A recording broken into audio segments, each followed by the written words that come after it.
maghahanap na tayo ng bibigyan na bata. Dash R na po siya, mga advice, pero maghahanap pa rin po tayo ng magbibigyan ng laruan.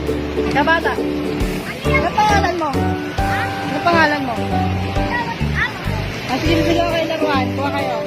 Sige ako kayo laruan. Ikaw yung nag-quote kanina?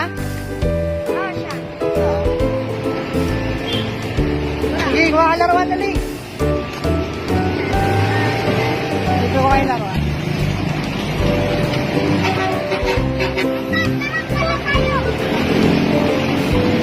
Laruan, gusto mo? Kuha ka laruan.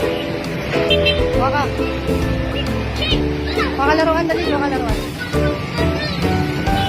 Isa. Dali, kuha kayo laruan. Kuha kayo laruan. Okay.